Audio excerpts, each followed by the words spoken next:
Donc, vous avez été affecté à un client qui souhaite qu'un test de pénétration soit effectué sur un environnement qui doit être mis en production dans 3 semaines, étendue des travaux. Le client demande à un ingénieur de réaliser une évaluation externe via une application web et interne de l'environnement virtuel fourni.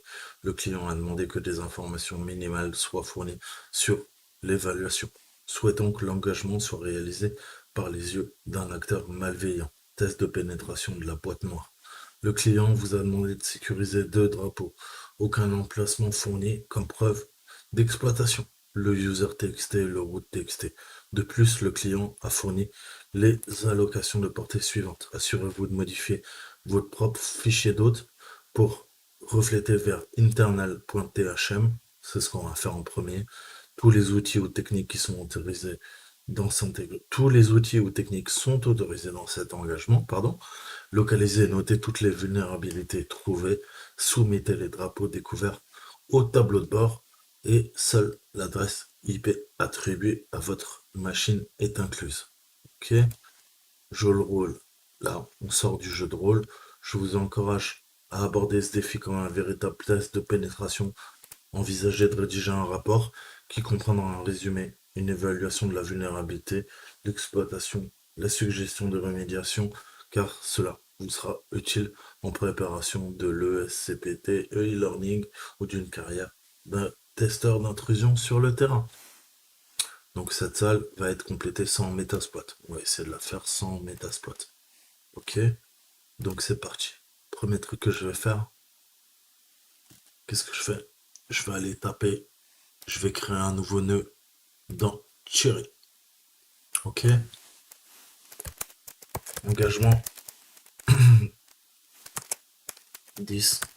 Je note la machine que je vais attaquer.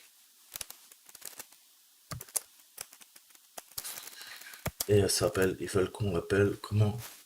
Internal THE. Ah, ok. Je commence à prendre des notes. Je vais me mettre en grand. Je vais utiliser une couleur en vert.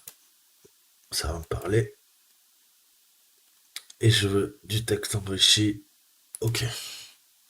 Donc là, j'ai mon engagement. Première étape.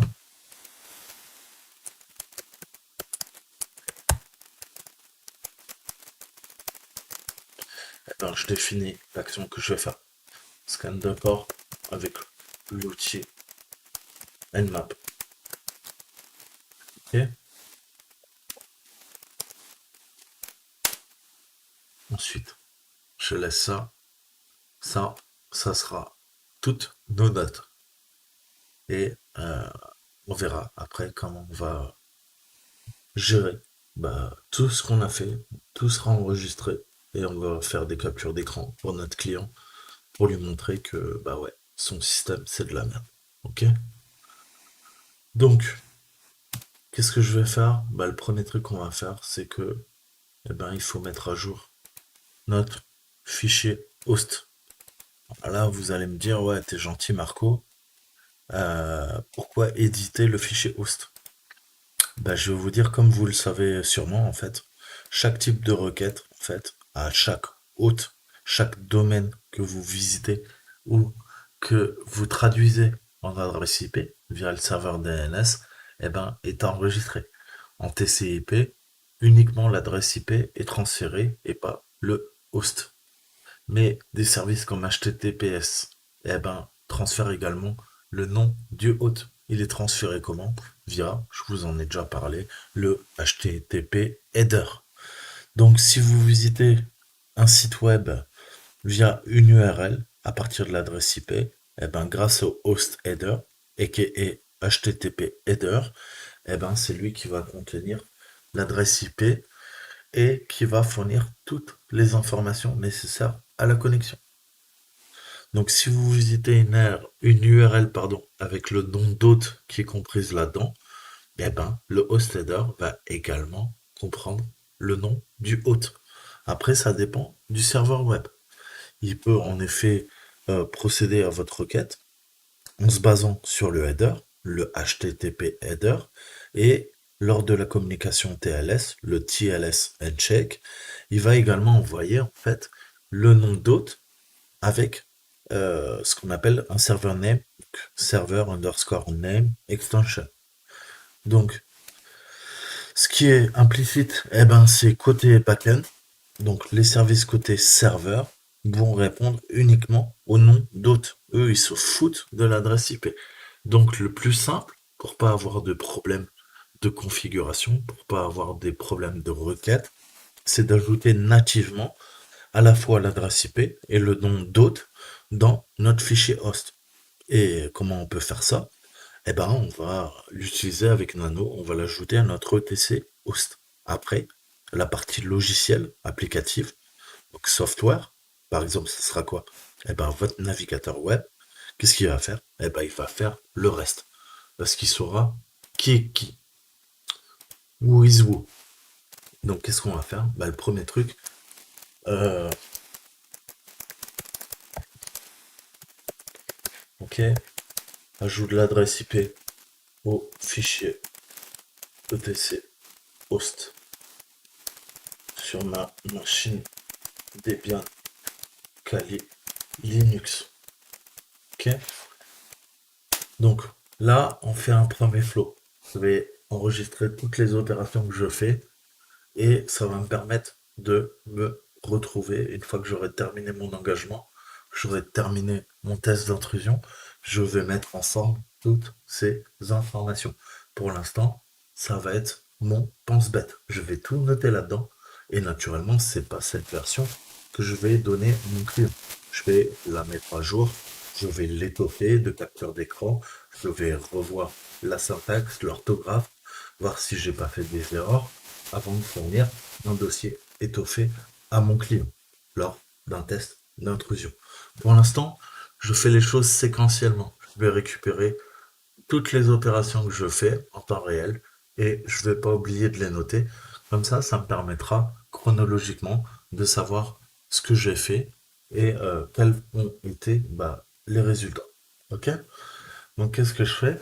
Bah là, j'ajoute mon adresse IP. Pardon, excusez-moi. Donc,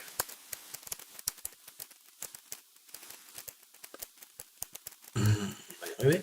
Donc, ajout de l'adresse IP. L'adresse IP, c'est quoi? C'est 10.70.222. Et on va lui dire le hostname, le DNS hostname, ça sera internal.thm. Ça, c'est le premier truc que je vais faire. Donc, modification de l'ETC host. Ok, c'est ce que je fais. Je récupère l'adresse IP, j'ouvre mon terminal,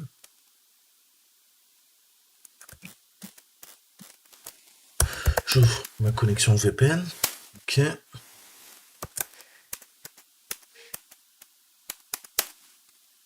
Donc ça, à la limite, ça n'a rien à voir, hein. Peut-être on vous fournira un VPN, peut-être vous passerez par Tor, peut-être vous utiliserez votre propre adresse IP. Mais c'est hors scope, c'est pas dans le périmètre.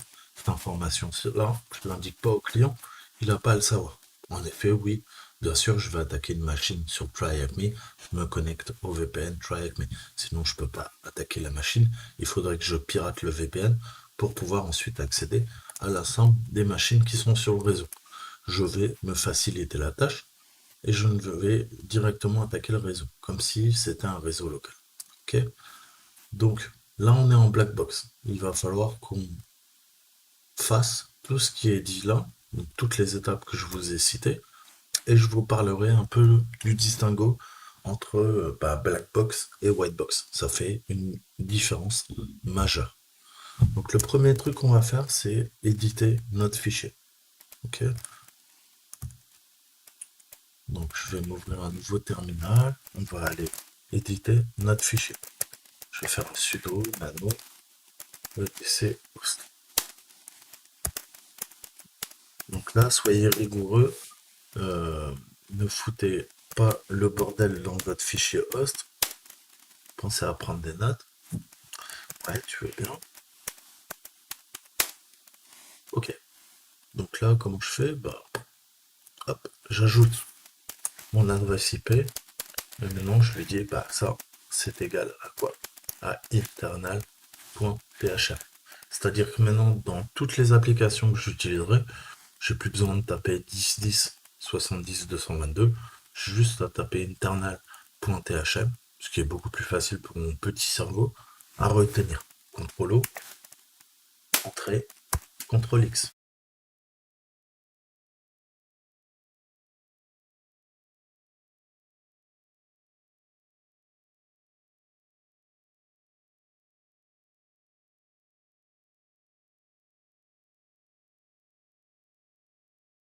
Si on commençait par votre état du moment.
Black box sont utilisés en génie logiciel.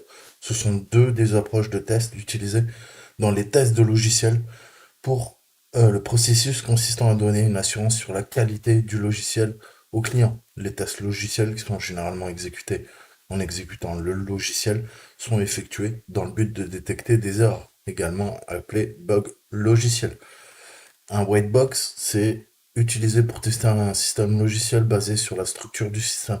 Cela ressemble plus à une boîte transparente à travers laquelle on peut voir ce qui se passe à l'intérieur. Il teste en profondeur les réponses de chaque module en fait, du système en fonction des entrées fournies.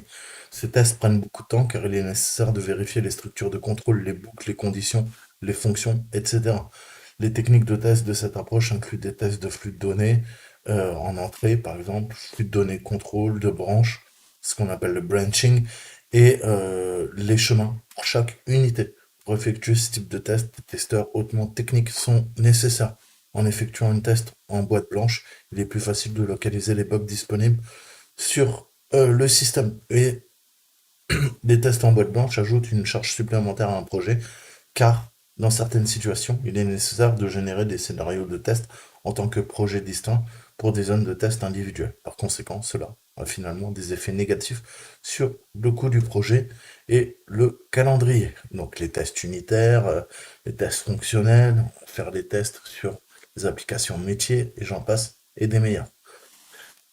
Le test de boîte noire est utilisé pour tester uniquement les fonctionnalités du système, quelle que soit la manière dont le système exécute une action. L'objectif principal est d'assurer que la configuration système requise est satisfaisante. Cela ressemble à une boîte fermée dans laquelle nous savons seulement que nous alimentons et finalement cela nous donne un résultat, mais nous ne savons pas comment ce résultat a été produit. Les techniques de test comprennent test de la table de décision, de transition d'état, partitionnement équivalent, etc., etc. Ce test prend moins de temps que les tests en boîte blanche, car il s'agit de vérifier si le système fournit la sortie attendue en fonction de l'entrée donnée. Entrée, sortie, comparaison. Les compétences techniques du testeur ne sont pas très attendues. Si une erreur se produit dans le système, il n'est pas facile de la suivre car elle teste par les processus internes. Donc, grosso modo, la plupart des boîtes, elles font des tests en boîte noire et très peu de tests en white box. Pourquoi? Parce que bah comme ça on peut recruter des stagiaires, on peut recruter des gars qui ont pas trop le niveau et leur demander de faire des choses pas trop compliquées et puis de dire au client vous inquiétez pas, l'application elle va tourner, ça va bien se passer et puis après l'application plante, il y a des bugs et tout ça, mais c'est pas grave, on va facturer au client, on va l'arnaquer et c'est ce que font toutes les sociétés de services. En fait, ce sont des escrocs de l'informatique. Une petite pensée à mes anciens employeurs. Vous allez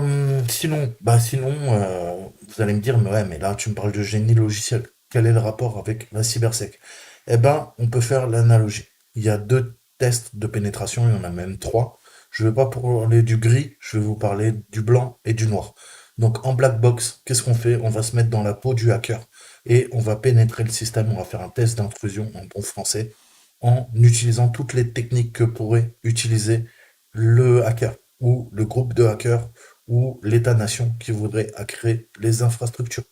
Dans ce cas-là, on va utiliser tous les moyens techniques, quitte à cracher des systèmes de production, quitte à utiliser des périmètres qui, en théorie, ne sont pas autorisés. Vous n'irez jamais attaquer des machines de production, par exemple dans un white box, où vous aurez un scope, un périmètre qui sera bien délimité.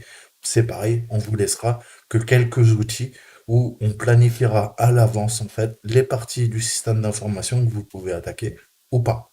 À l'inverse, dans un black box, on simule la partie attaquante, donc vous avez tous les droits. Vous pouvez tout faire, vous pouvez même cracher des systèmes.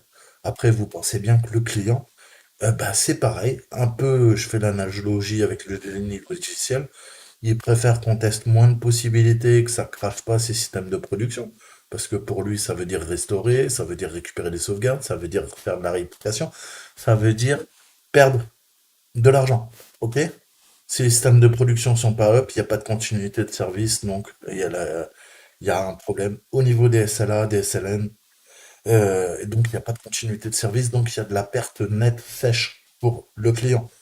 Et c'est pareil, il aura très souvent, il sera rassuré en fait que il y ait des tests en white box qui soient effectués et en se disant mon système est sécurisé, grosso modo ils n'ont pas trouvé grand-chose. C'est normal puisque pour pouvoir vraiment savoir la surface d'attaque et ce que vaut votre système d'information s'il est attaqué de l'extérieur, il faut faire des black box. Mais les black box, c'est plus risqué, ça demande bien plus de compétences aux gens qui feront les tests d'intrusion. Et là, bien sûr, ça ouvre la surface d'attaque.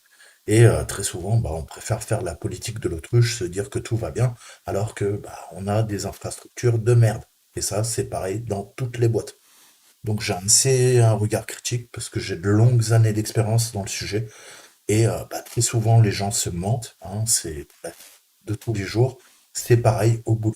Dans l'informatique, les boîtes vont faire de la merde en termes de génie logiciel et ils préféreront exploiter des petits jeunes qui ont aucune compétence, qui sortent de diplôme et tout ça, pour pas les payer, tout simplement. Alors que ils pourraient bien les payer, ils pourraient les aider avec des gens expérimentés, des vrais ingénieurs, pour les pousser à s'auto-former, à les pousser à aller faire des formations et tout ça. Mais aujourd'hui, on nivelle tout par le bas. Il faut que ça soit pas cher, et quand c'est pas cher, et qu'on fait les choses vite, ça fait de la merde. Et c'est pareil en cybersec, c'est pareil en génie logiciel. Et les boîtes sont intéressées par l'argent, et le temps, c'est de l'argent. Donc on fait de la merde, et ça paye, et en plus on pourra surfacturer le client en faisant de la merde. Donc je vous rassure, il n'y a pas que les politiciens, les banquiers qui sont des escrocs. Les informaticiens sont les plus grands escrocs qui existent sur Terre. On n'a pas attendu Bill Gates. Donc ça c'est fait. Excusez-moi, il fallait que ça sorte. Donc, qu'est-ce que j'ai en black box? J'ai tous les droits. J'ai fait ma reco, j'ai fait tourner mon script et je trouve blog, WordPress, JavaScript, PHP admin. Il m'a scanné tout ça et je vais voir ce que je peux faire. Pareil, j'ai regardé un petit peu les ports. Je vois qu'il y a deux ports ouverts, un 22, un 80. Donc, comment on va pouvoir rebondir grâce à ces informations? Et qu'est-ce qu'on va pouvoir faire? Puisque là, on est un peu livré à nous-mêmes, hein, rien nous est dicté. Donc, vous vous rappelez, j'ai mis à jour le fichier host, ok? Ensuite, il y a un truc aussi, c'est qu'une adresse IP peut avoir plusieurs sites web en fait sur le même serveur web via un virtual host, ce qu'on appelle un vhost, ok? Et des fois, il y a une chance pour que le serveur cible ait de multiples sites web et il sera dur de déduire qui est qui. Donc, en pointant sur le DNS, grâce à la résolution via le host file, le fichier host, on peut également sauver du temps et spécifier un domaine précis, ce qui va nous faire gagner du temps et on sait précisément, malgré qu'il y ait la présence d'un vhost, quoi attaquer, grosso modo. Et ensuite, pensez au domaine. Domaine, qui dit domaine, dit très souvent sous-domaine. Comment les énumérer sans le domaine à proprement dit? On parle tout le temps d'un domaine pour énumérer ensuite les sous-domaines. Donc, on doit toujours partir du principe qu'il y ait une chance qu'il y ait des sous-domaines qui soient présents dans le domaine lui-même. Et on peut énumérer les sous-domaines grâce à une adresse IP. Donc, tout ça, vhost, sous-domaine, et le fait que au niveau applicatif, au niveau de votre navigateur web, eh ben, très souvent on se base sur des noms de domaine. Vous avez tout intérêt. Le premier truc à faire, c'est ce que j'ai fait, de mettre à jour le fichier host. C'est ce qu'on a fait tout en haut. Donc fichier host là. Ensuite, qu'est-ce que je fais? J'ai dit résultat de mon scan. GoRester. Donc là, je prends des notes pour mon client. Si on se met dans le jeu de rôle, je récupère quoi? Je récupère. Hop, pardon. Ça. Ok. Donc on a ça. Ouais, je crois que tu n'as pas fait ton copier-coller, mon gars. Je veux bien que tu me copies. C'est pas trop te demander. Voilà. Ensuite, qu'est-ce que je peux faire? Si vraiment je suis un maniaque, je fais capture.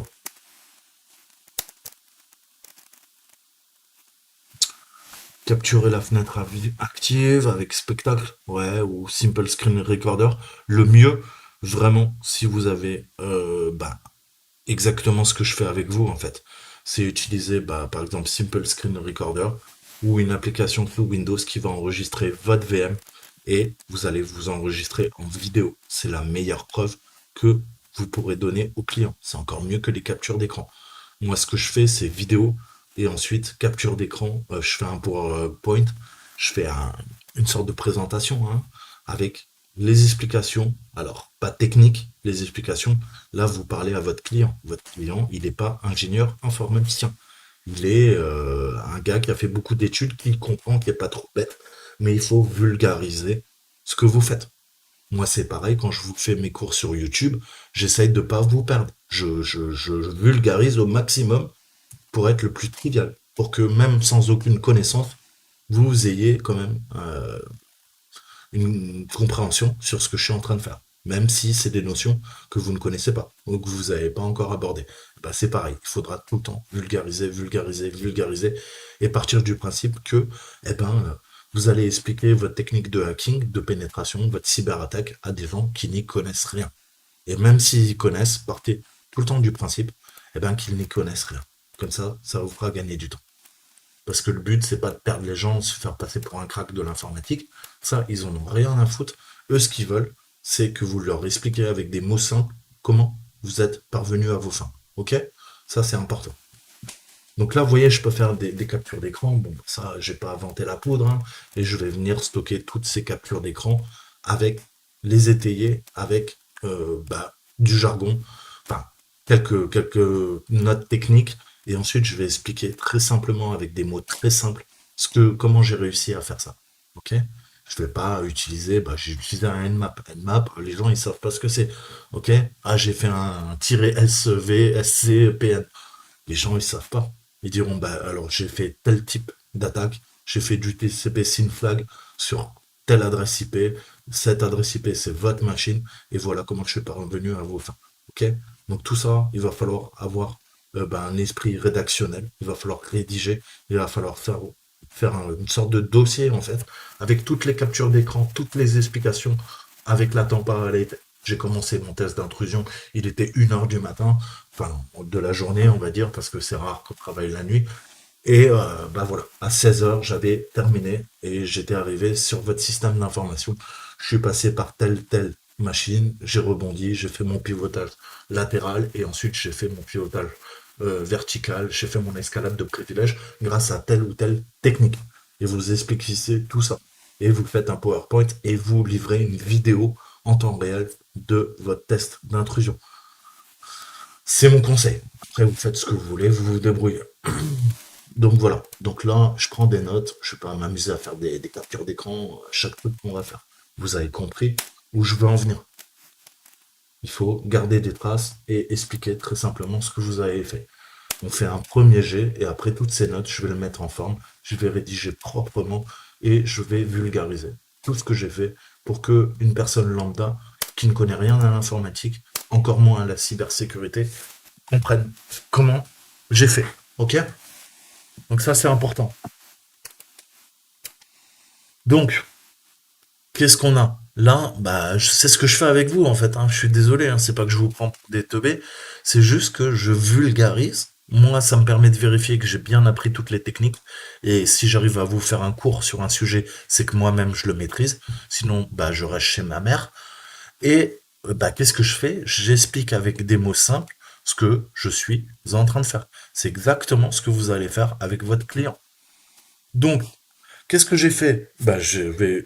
J'ai scanné, j'ai fait un Nmap. Un premier Nmap avec un tiret F, ça permet de faire un fast. Fast, ça veut dire que ça va très rapidement. J'ai pour habitude de faire un scan toujours rapide avec le tiret F.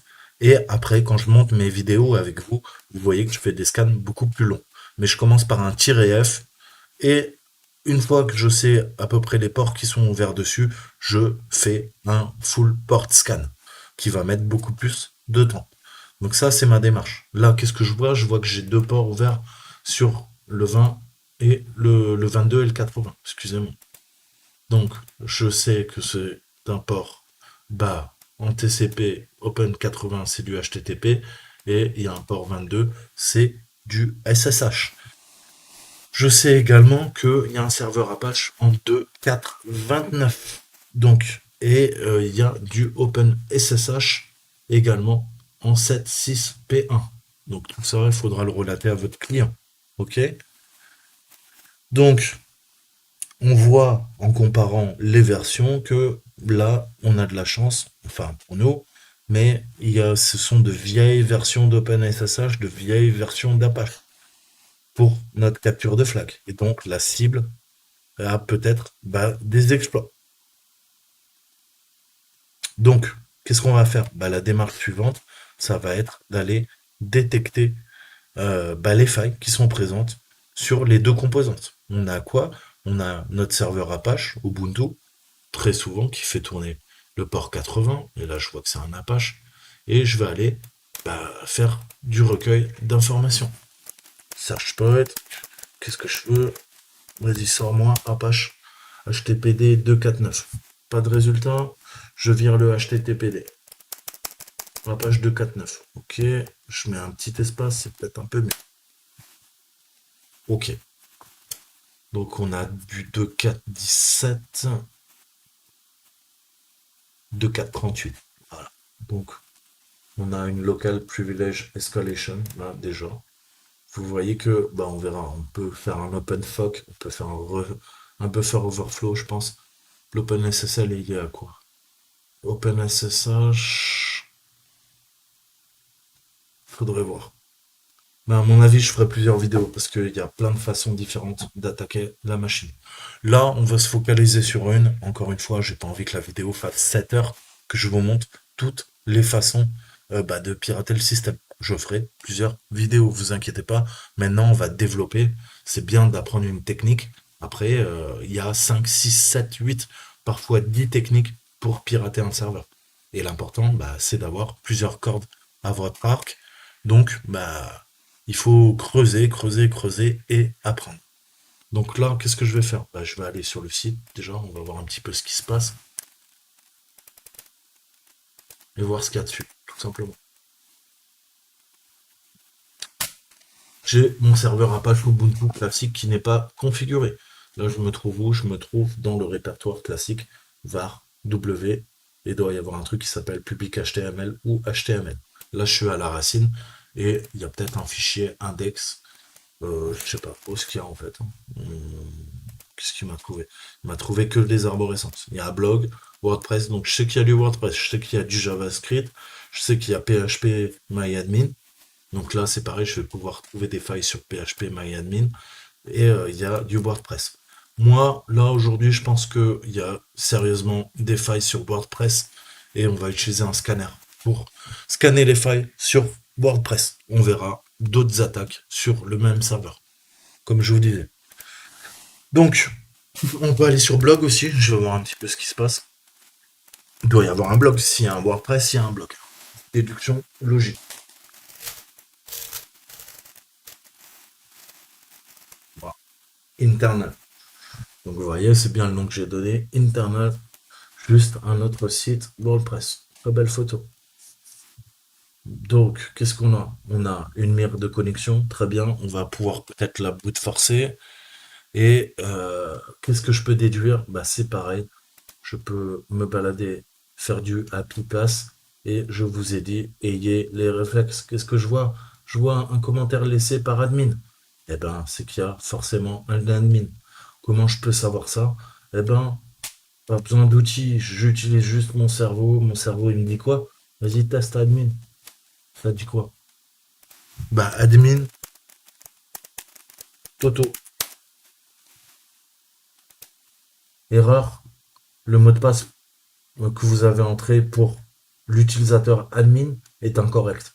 Là, qu'est-ce que vous en déduisez? Eh ben, si vous avez un cerveau bien fait, vous en déduisez que le système vient de vous dire qu'il y a bien un utilisateur admin et que vous n'êtes pas en train de rêver. Si je mets Toto,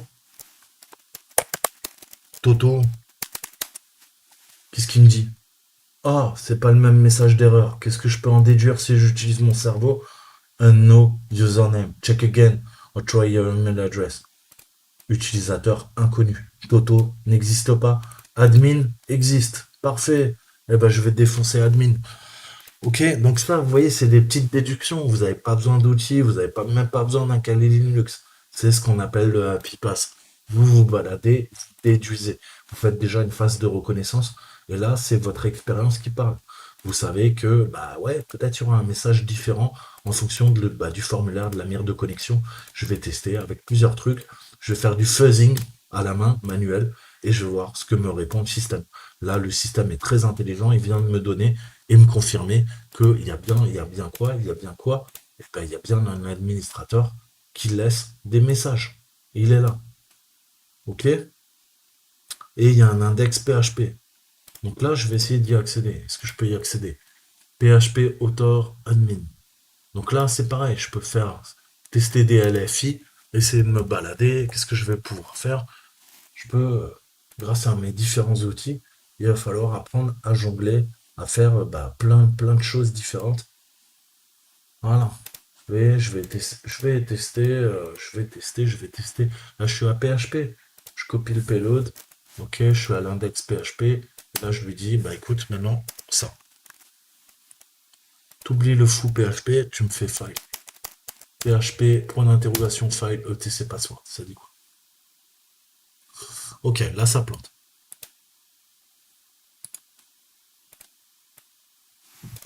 Si je fais là, ça plante aussi.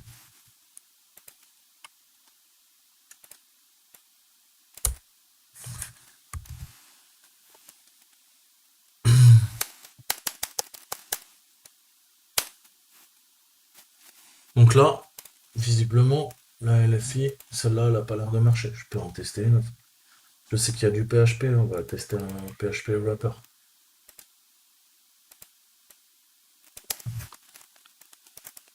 Donc voilà, hein, c'est pour vous donner des exemples. Là, vous voyez que ça me redirige. Donc, peut-être, peut-être pas. Là, il faudrait que je passe une demi-heure à tester toutes les LFI que je connais, à la main et tout ça. Bon, là, par esprit de concision, vous comprenez bien que je vais pas le faire avec vous. C'est à vous d'aller chercher. Ça se fait pas comme ça. Il faut du temps, il faut tester. Moi, ce que j'en déduis là, c'est que je vais attaquer admin. Je sais qu'il y a admin qui s'appelle admin. Ok? Donc maintenant, qu'est-ce qu'on va faire? Eh ben, je vous ai dit, votre réflexe, on va regarder le code source. D'où l'intérêt de comprendre déjà le HTML, minimum. Sinon, vous n'allez pas comprendre, c'est du chine. Et du JavaScript aussi, hein, parce que là, il y a du JavaScript.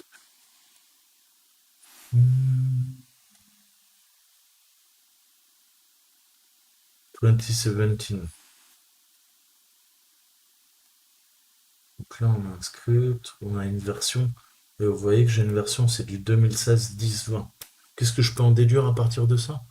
Eh bien, visiblement, on a la version du module qui fait tourner le WordPress. C'est un 2016 10-20. Donc vous voyez comment je fais de la reco? Je me balade et j'essaie de trouver des trucs intéressants.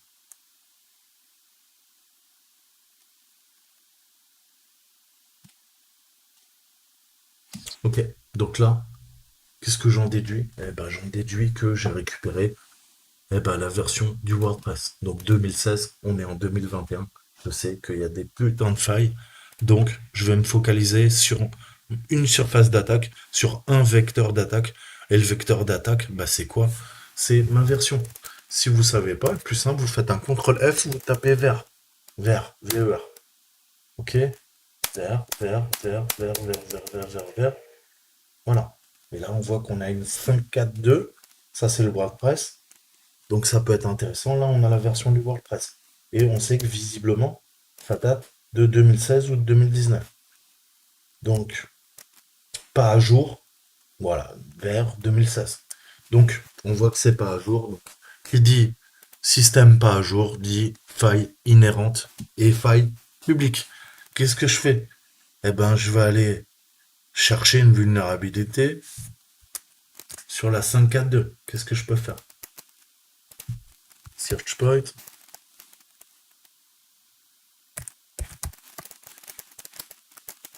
WordPress 5, 4, 2.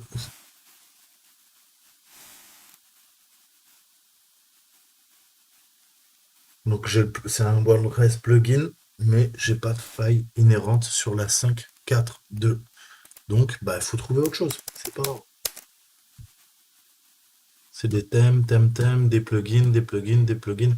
Moi je veux du WordPress. J'ai quoi là? WordPress Core, multiple WordPress, mais c'est des thèmes. Donc c'est des plugins. SQL Injection, mais là c'est la 3. Donc là, j'ai rien qui me parle. J'ai la 5, mais moi c'est quoi? C'est la 5.4.2. Donc je suis foutu. Là, je trouve pas de faille. Si vous en trouvez une, laissez-moi ça en commentaire. Donc qu'est-ce que je fais? Eh ben, je vais essayer de me connecter en tant qu'admin. Mais qu'est-ce qu'on peut faire? On peut aller voir un petit peu, se balader en fait. Et si vous connaissez un petit peu le site, eh ben, vous pouvez aller tester en fait les possibilités sur le site. Donc maintenant, on va passer. Je sais qu'il existe un compte admin sur le blog hébergé en WordPress 5.4.2. Je vais scanner le site pour trouver les failles via WordPress Scanner. Ok, donc ça c'est bon. On va lancer notre petit WordPress. Donc WordPress Scanner. On veut quoi? On lui met une URL. L'URL c'est quoi? Bah là on a vu qu'on a l'index et tout. L'index on oublie. Nous, on sait que le truc c'est blog. C'est internal, nom de domaine et le premier truc. La première arborescence c'est blog. Et après il va trouver comme un grand tout le reste. Moi c'est ça que je veux. Mais là, bah, il scannerait en fait les vulnérabilités sur le blog. Moi, ce que je veux aussi, je veux lui demander l'énumération de noms d'utilisateurs. Comment je fais ça? Eh ben, je fais un argument E et qu'est-ce que je veux? Je veux un username. Donc je mets U. C'est parti, ça scanne. Donc, qu'est-ce qu'il veut pas?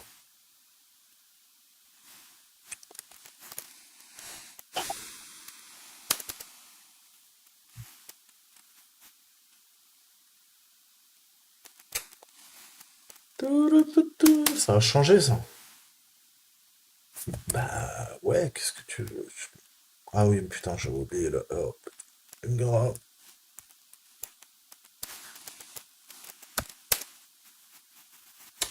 Donc, il seems là que... Oui, bah oui, on va le mettre à jour. Pour mettre à jour bah, notre base de données de failles, bien sûr.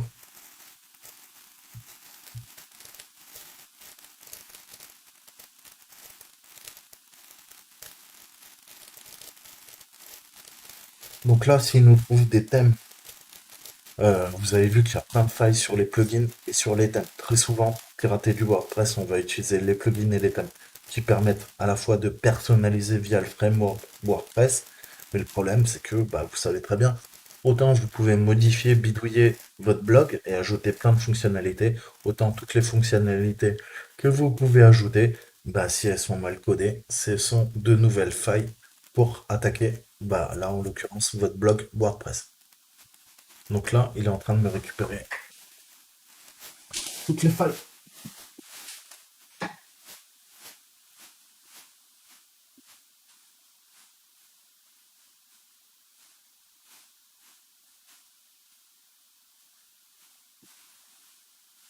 Tu veux pense. Qu'est-ce que tu veux?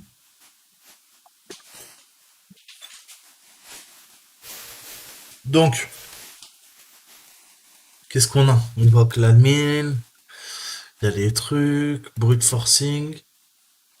Donc, vous voyez bien qu'il nous dit, ouais, ouais, t'inquiète pas, il y a bien un admin là-dessus, visiblement, qui peut se connecter. Il nous dit qu'il y a un terme, le 2017 qu'on a vu, et bah, il faudrait voir si on n'a pas des failles qu'on pourrait exploiter via le thème. Donc, on a un job WordPress cron, on a le README et du XML-RPC. On peut faire des remote procedure call et on voit qu'on a bah, des failles, des modules auxiliaires, des scanners pour exploiter un paquet de failles là-dessus. Donc ça c'est cool. Je pense qu'on va exploiter le thème, le 2017, ok, et on va voir comment on peut tout simplement exploiter ça, se servir de l'admin et d'un vieux thème et comment via ce vieux thème bah, on va pouvoir exploiter la faille parce qu'il semblerait que bah, déjà le WordPress est périmé, c'est la 5.4.2 insecure vu qu'on est en 2020, on a plein de façons de l'exploiter et on va voir nous, donc je pense qu'on va se focaliser sur le thème qui est aussi bah, out of date, donc tant mieux. Donc comment on peut faire ça? Maintenant qu'on a fait la reco, on voit qu'il y a un paquet de failles critiques. Donc aujourd'hui, on ne pourra pas toutes les exploiter. On va se focaliser, je pense, sur le thème, je vous disais. Et On veut récupérer quoi? On veut récupérer le mot de passe de l'administrateur. Donc il y a peut-être moyen en fait, tout simplement déjà de faire un brute force sur le compte admin, ok? Parce que si on devait trouver le nom d'utilisateur et le mot de passe, ça prendrait du temps. Mais là, on a déjà une clé. La clé, c'est quoi? C'est le username. Et le username, la valeur de la clé, c'est quoi? C'est admin. Donc, je vais essayer d'abord, avant qu'on exploite le thème, essayer toujours de faire un brute force. Ça vous coûte rien. On va faire un WS scan. Je remets mon URL, on est d'accord. Cette fois-ci, j'efface mon E. Je lui mets username, on le connaît. On est d'accord. On sait qu'on veut admin. Et le password, c'est quoi? C'est une word list. C'est home, saltan, word list. Et je prends la classique, hein, notre ami Rock You Baby. Donc, non mais bref, c'est au pluriel. Excusez-moi, je me perds.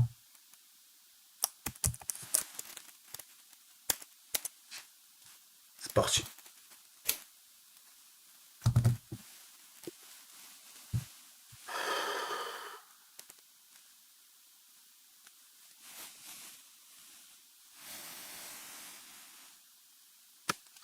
Donc il va tester les 14 millions de possibilités.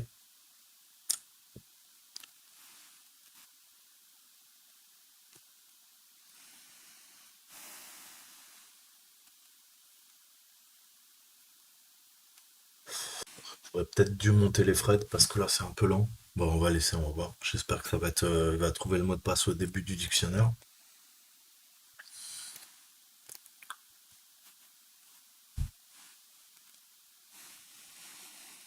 Donc là, je vous montre franchement la méthode la plus simple. Et après, on verra comment l'exploiter en long, en large, en travers. Parce que là, c'est intéressant. À chaque fois, je vous montre une solution. Mais vous savez qu'en informatique, il y a toujours plusieurs solutions d'abuser d'un système. Pour abuser d'un système, pardon.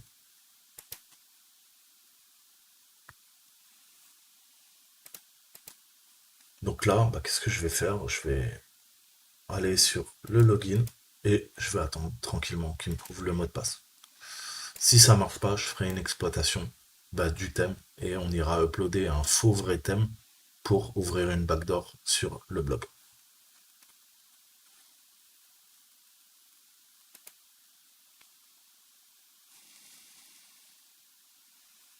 Mais comme la gestion des thèmes, il faut être admin. Le premier truc, je pense qu'il faudra qu'on craque quand même ce truc-là. Il faut trouver le mot de passe et je pense qu'une fois qu'on a accédé à la mire d'administrateur de connexion de l'admin, là on va pouvoir jouer avec les thèmes et on va voir comment abuser du thème, je pense.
Est-ce qu'il peut nous ouvrir le lien?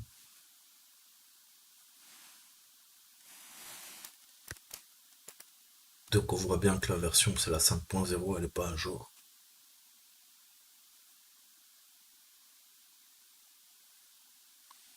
Donc ce qu'on va faire à mon avis, on va remplacer le thème qui dit thème dit CSS, cascade style sheet, dit HTML, dit PHP, dit etc. Donc on va customiser l'apparence.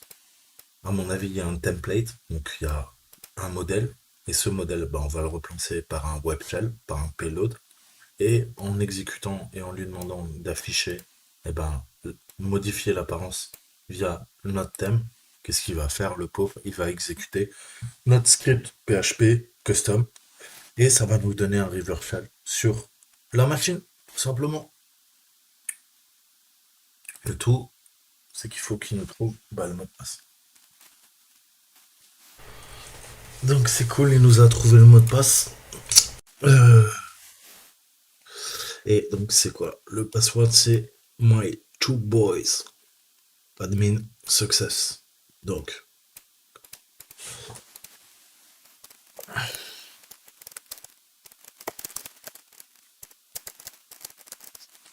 je fais une attaque brute force via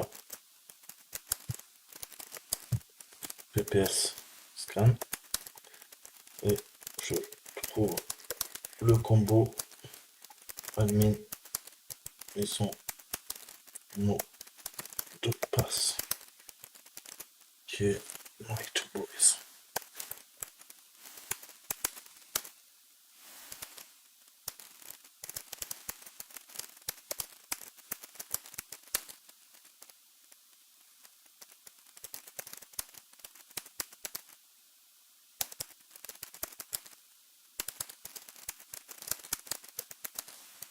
Et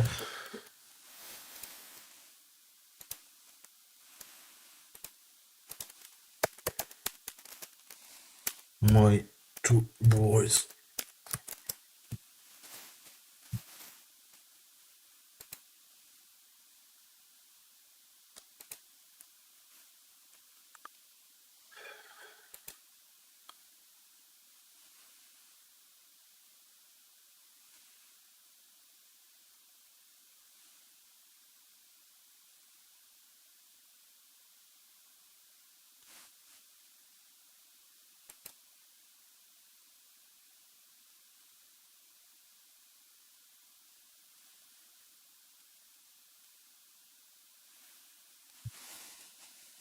Ok, on est connecté en tant qu'admin à la mire de connexion.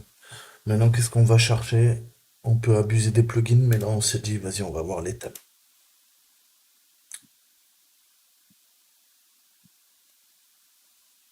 Donc, j'ai tous les thèmes qui sont chargés. Ok, parfait. Qu'est-ce qu'on a d'autre? Thème editor.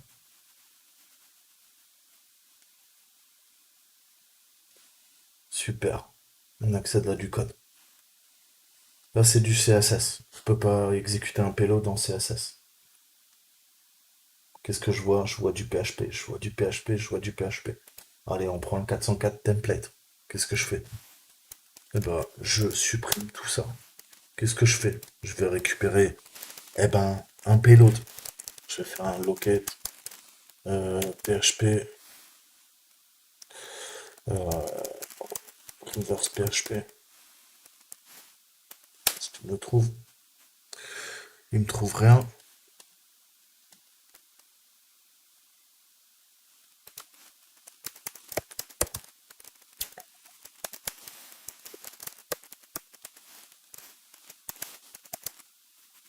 Ok. Donc je vais prendre un de ceux-là. Je vais prendre le web shell, le dernier. Donc je vais faire quoi? Je vais faire un sudo cp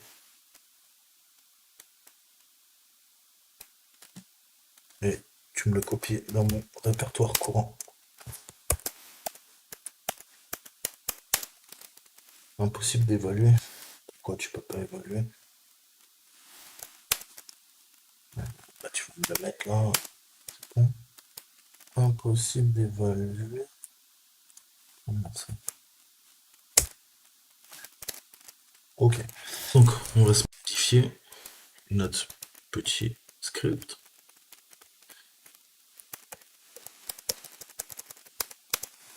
Je mets l'adresse IP de ma machine.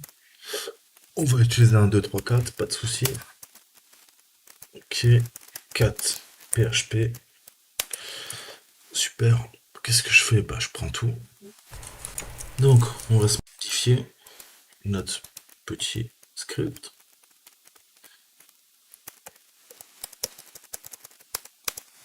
Je mets l'adresse IP de ma machine. On va utiliser un 2, 3, 4, pas de souci. Ok, 4 PHP.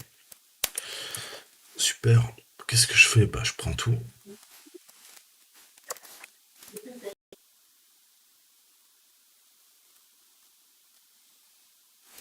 Donc, j'ai modifié le template 404 PHP. Voilà. Web shell. Reverse TCP en PHP. Et je vais l'activer et récupérer. Vous m'excuserez pour les erreurs. Récupérer la connexion via un note 4 LNVP 2, 3, 4. Alors, il va falloir feinter le système.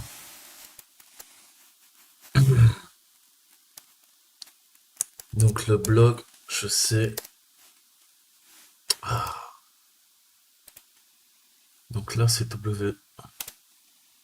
Et alors là, on a notre readme. Donc là, ça veut dire que je suis dans le module et j'arrive à lire le.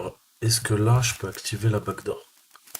Est-ce que ça elle se trouve dans ce répertoire ou pas? Vu qu'il y a le readme et on est présent à la racine blog, WP content, on voit que ça contient tous les thèmes. Et le thème que j'ai modifié, c'est 2017 et j'ai modifié le 404 PHP.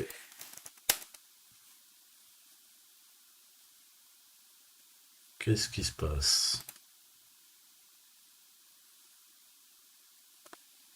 Pour l'instant, rien. J'ai pas de message d'erreur. C'est bizarre.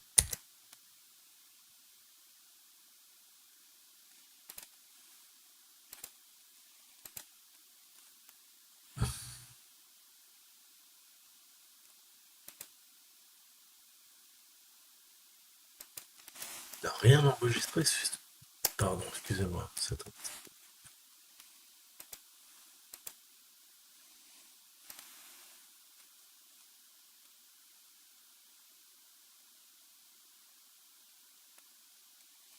Il n'a pas enregistré, je sais pas compris. Ah, j'avais pas mis tout le code. C'est de ma faute.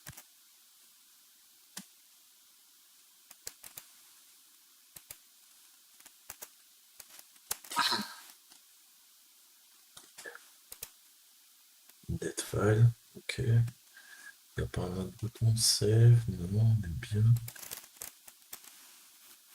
Yes, ça mouline. Vous voyez, quand ça charge indéfiniment, vous savez que la backdoor, elle fonctionne. Vous voyez là, ça charge. Vous voyez là, voilà. Non. Alors là, je ne comprends pas pourquoi j'arrive pas à récupérer la main.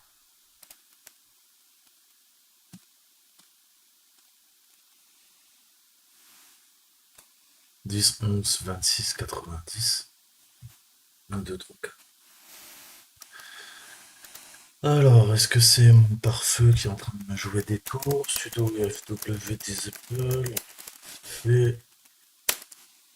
Ok. Ouais, je suis quasiment sûr. 10, 11, 26, 90, 1, 2, 3, 4. Fin de la valise. Alors là.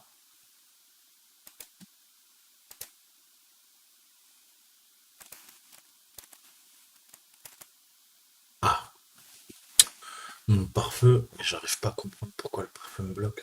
Alors que le port. Ah, je n'avais pas ouvert le port 1, 2, 3, 4. Peut-être ça.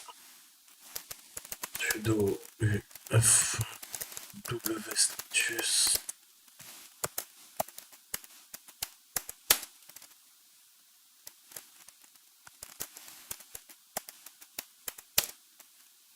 Status inactif. Ah oui.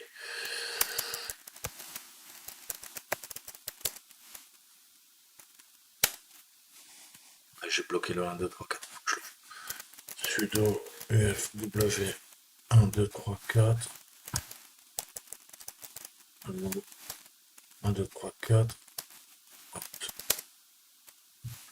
5 valide close. 1, 2, 3, 4. C'est bon. Ça m'a coupé la backdoor ou pas? Non, j'ai toujours la main. Donc là, c'est cool. On a notre accès sur la machine. Qu'est-ce que je peux faire? Moi, mais à mon avis, on va être. Bah, on est www data puisqu'il nous dit qu'on est là. Ok, donc là, on a le compte Tom.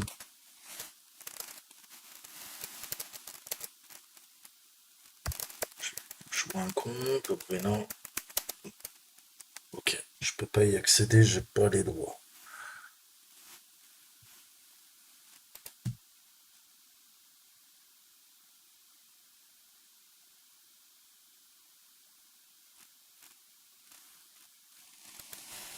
Donc, sudo-l. Ok. Donc là, on voit clairement déjà qu'on est bloqué puisque je peux pas faire mon sudo. Pourquoi? Parce que, bah, je vous rappelle que on n'a pas un vrai bash. On a le bash par défaut. On n'a pas un truc totalement interactif. Donc, qu'est-ce qu'il nous faut? Il nous faut un terminal qui soit totalement interactif. Pour rappel, bin bash, bah, vous pouvez pas exécuter des commandes comme su, ssh, qui ont besoin d'un vrai terminal pour tourner. On n'a pas le stdr, donc tout ce qui est erreur, redirection d'erreur. Je peux pas utiliser vim, je peux pas utiliser l'autocomplétion via tab, je peux pas utiliser mes flèches comme la flèche du haut pour récupérer mon historique, et j'ai aucun contrôle sur les jobs, sur les tâches qui tournent, et sur l'ETC. L'exemple, je vous montre, flèche du haut, ça fait ça. Donc là, je suis bloqué, mais bah, on va se débloquer. Vous vous rappelez comment on peut upgrader? La première méthode, bah, c'est utiliser Python. C'est un serveur Linux, il y a forcément du Python, donc on reprend toujours la même commande. pty, pty. Fin de l'instruction, pardon.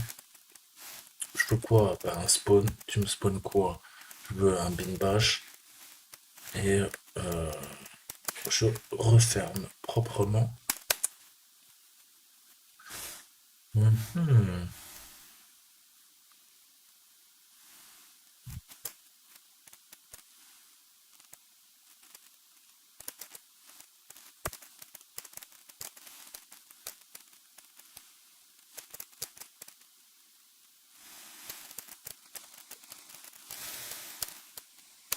$0. En bin sh, il me faut un bin bash. Donc là, il m'a pas fait mon upgrade. Pourquoi il m'a pas fait mon upgrade?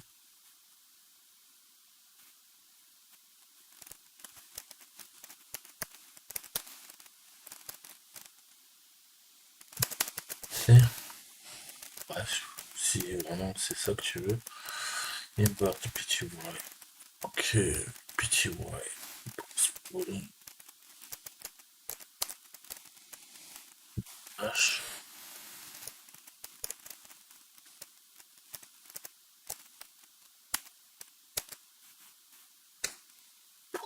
Pourquoi invalide?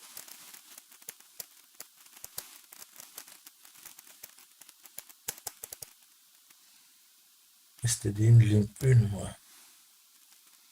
Bah, je te l'ouvre. Il faut bien que je la ferme. Pourquoi tu veux pas que je te ferme la commande? Je comprends pas. Pourquoi il veut pas me pty. Pty. Non. Spawn. Bin. Bash. Ah, ok. Là, on a quoi? Echo $0. Echo. Ah, il est pas tout à fait parfait, hein. Je peux pas utiliser toujours ma flash du haut. Echo. $0. Ah, là, on est passé du bin sh à bin bash. Donc, je peux faire un sudo, c'est réel. Et ça me demande le mot de passe. Mot de passe que je n'ai pas.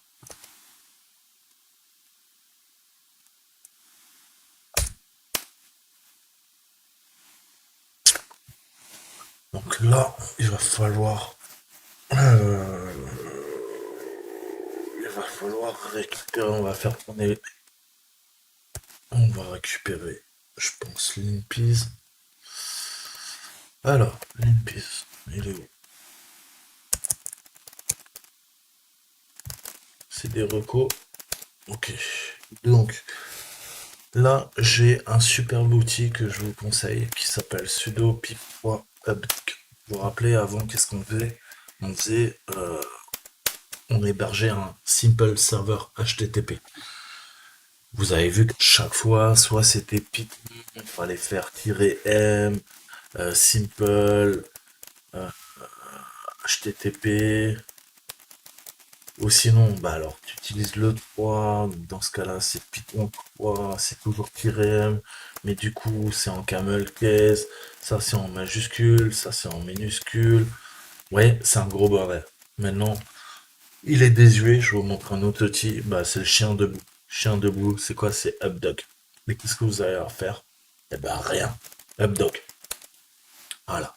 Il ouvre dans le répertoire courant. Je me suis placé dans Reco. Vous pouvez lui préciser euh, un. Faites-moi Updog. Vous allez voir. C'est de la balle. Il est trop bien cet outil. Donc c'est un module Python. Ça va vachement bien. Ça va vachement du chien, ouais.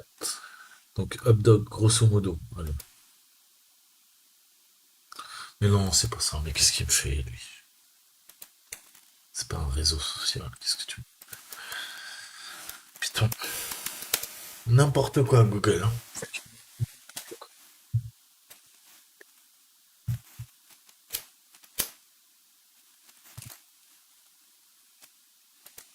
Donc c'est un remplacement pour le simple HTTP server que je vous disais.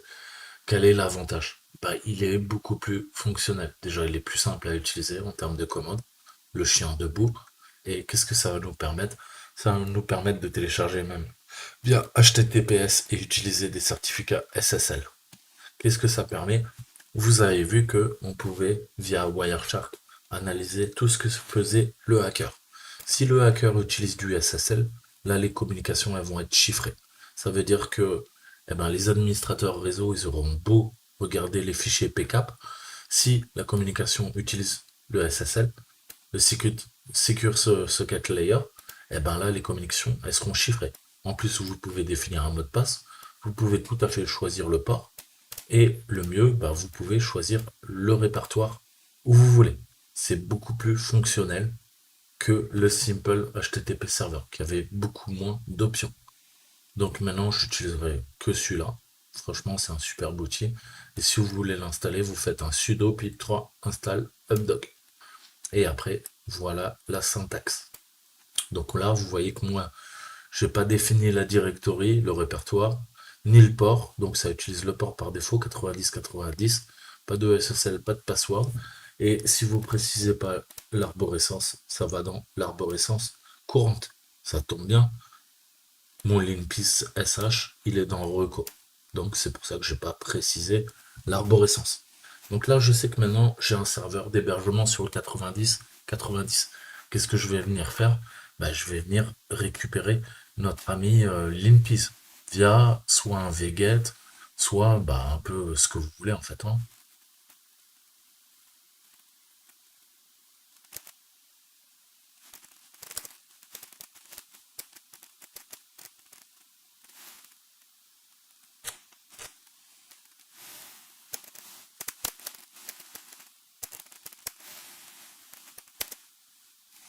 Ouais.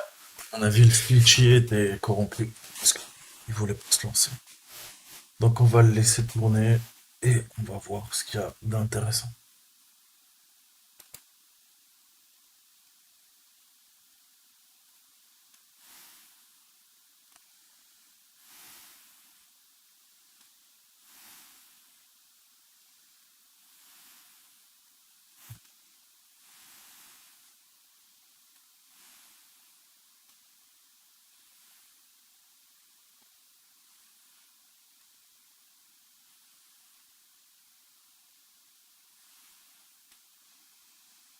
Hmm.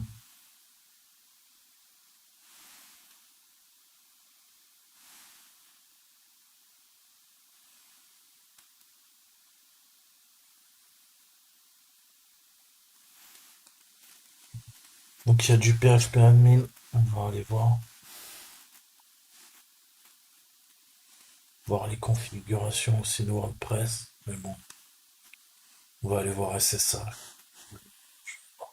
Qu'est-ce qu'il y a d'intéressant?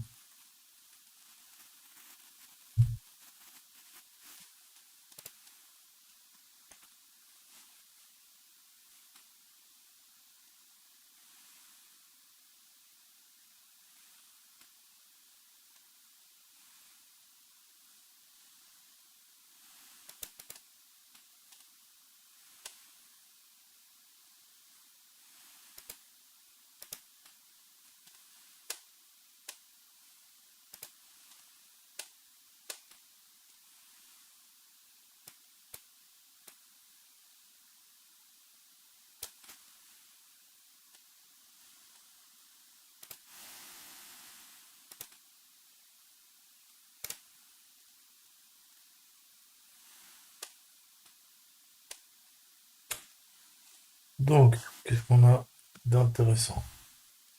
Qu'est-ce que nous a trouvé?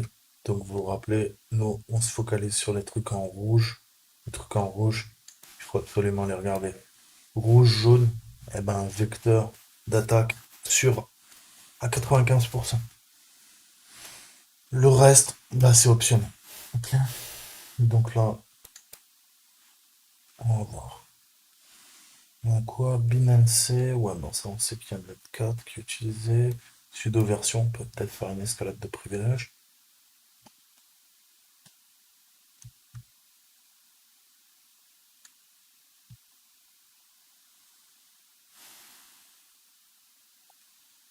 Donc il y a des processus qui tournent en route. Donc on peut, bah, je pense, faire une escalade de privilèges aussi.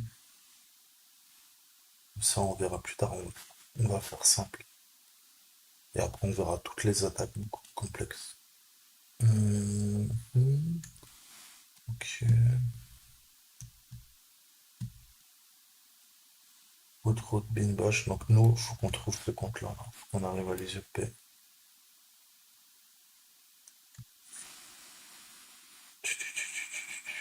Ouais, ouais.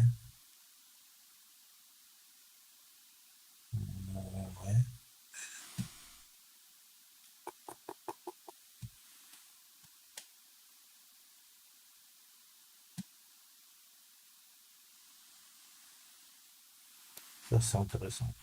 Là, il y a des trucs à aller voir. Dans Varlib, PHP, MyAdmin. Ça, faut qu'on aille voir.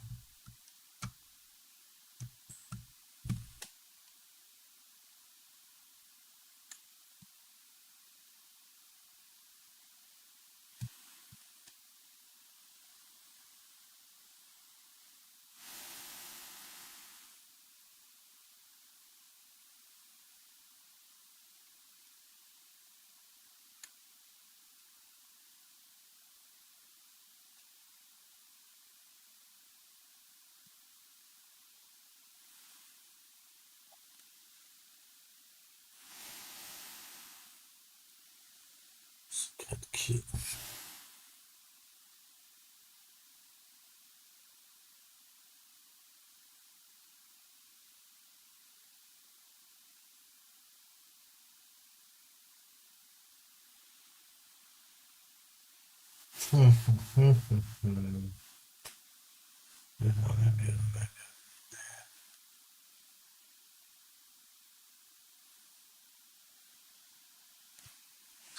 Ok, donc ce qu'on va faire déjà, c'est aller se balader, je pense. PHP admin. Déjà, je vais upgrader mon shell parce que je l'ai relancé. Je vais le prendre d'ici, là, j'ai pas envie de me prendre la tête. Je vais me spawner un ticket. Voilà, hop, merci. Comment ça? Fais-moi un vrai copier-coller, s'il te plaît.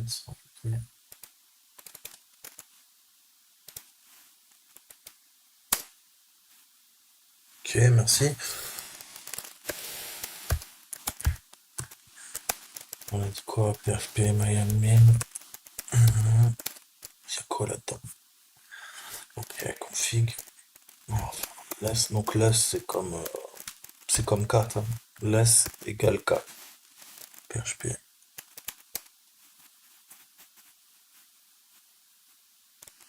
Terminal is not. Je viens de faire un upgrade là. C'est quoi que tu veux? Ah oui, je suis bête. Oh, là on a le password. Donc là on peut se connecter à PHP Donc ça c'est la base de données qui gère le bazar, mais ça va pas nous permettre de faire une escalade de privilèges. Mais ouais, on peut se connecter à la base de données, d'accord. Q, c'est quoi que t'attends là? Donc je vais juste modifier ça, pardon. Pourquoi il me spawn un SH tout court? Je mets un full interactif.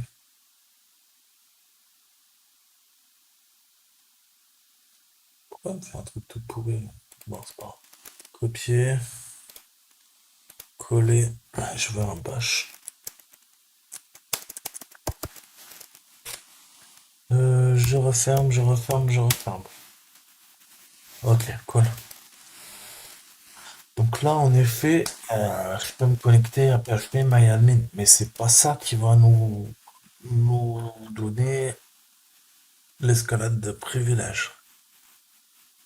Euh, donc si on vous rappelez, sur GoBuster, en fait, on a, en effet, on avait trouvé un PHP qui était à la racine, en fait. Je vais voir si je peux y aller. On va se reprendre l'adresse IP. On va aller là. Et c'était PHP myadmin. C'est le répertoire courant. Ça devrait le faire.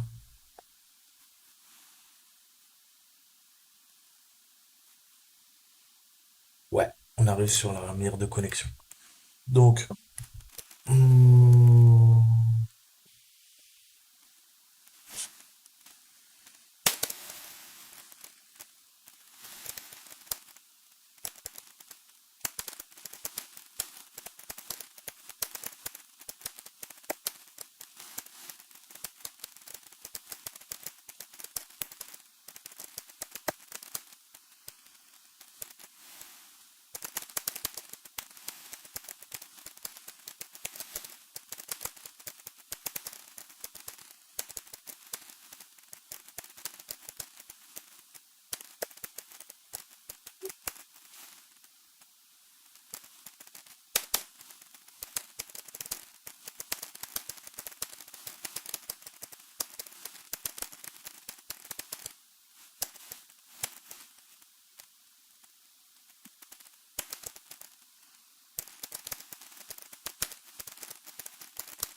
ce qui va me permettre.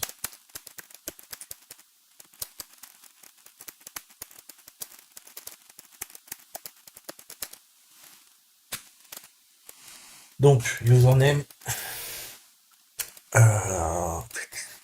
PHP myadmin, mot de passe, celui-là.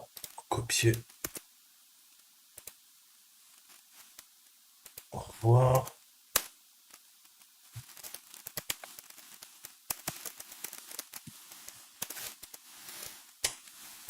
Comment, attends, mais pourquoi le copier-coller il marche pas quoi? Ouf, ça va me casser les pieds. Pourquoi il marche pas? Bon, copier, c'est bon. Ok, donc on arrive bien sur PHP myadmin. Donc là, j'accède à la base de données MySQL.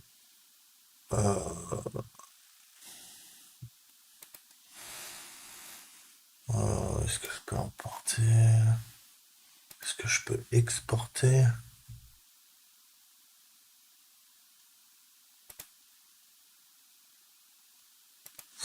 pourrais faire une requête en SQL.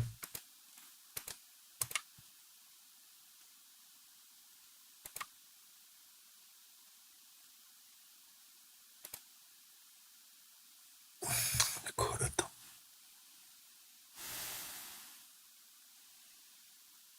User privilege, y a pas un truc qui s'appelle user par là? Paramètres, ok. Ouais, là il faudrait que je fasse de la reco sur les tables pour trouver peut-être qu'on a des informations pertinentes. Là je vois user privilege. Ouais, il faudrait que je fasse des requêtes. Ça va prendre du temps. Je peux modifier la requête là?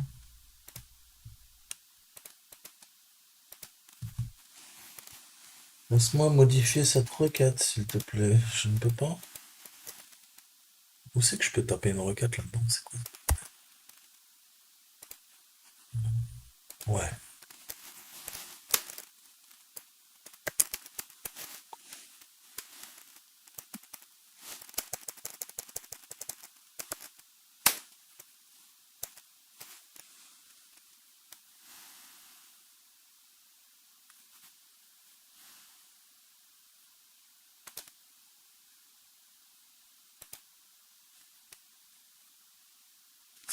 Il n'y a pas de table user. Et il n'y a pas de table password. Donc je crois qu'à mon avis, j'ai pas envie de perdre du temps, mais je crois que c'est mort.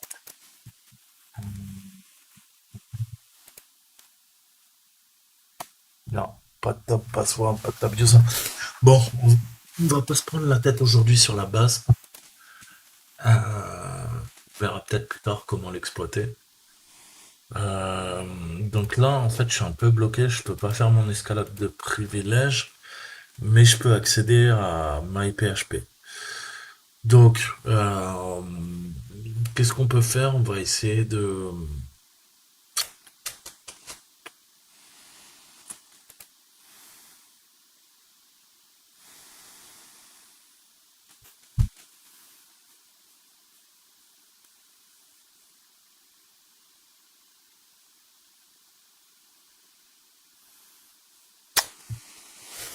Donc là, euh, je suis un peu bloqué.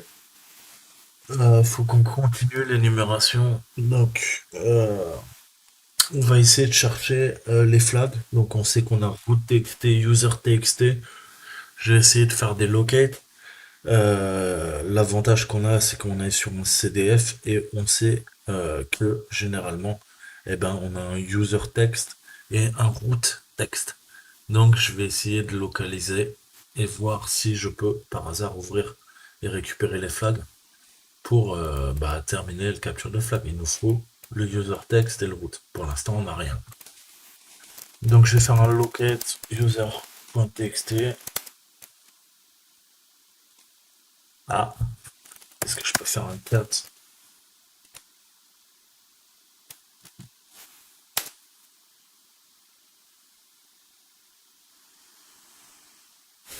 Ouais, ça a pas l'air d'être le user TXT que je voulais. Euh,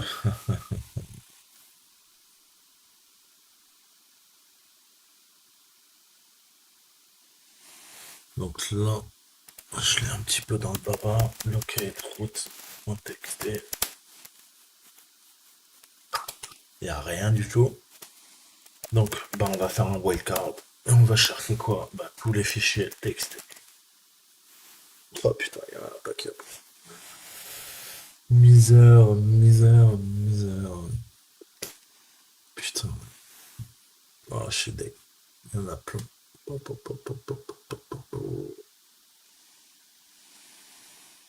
Ah, ça c'est intéressant. WordPress Save, Blacklist. Ça m'intéresse. Ça, c'est le firmware, je m'en bats les couilles. Tout ça, c'est du générique. Il n'y a rien qui attire mon œil. Ok. Il y a quoi là-dedans?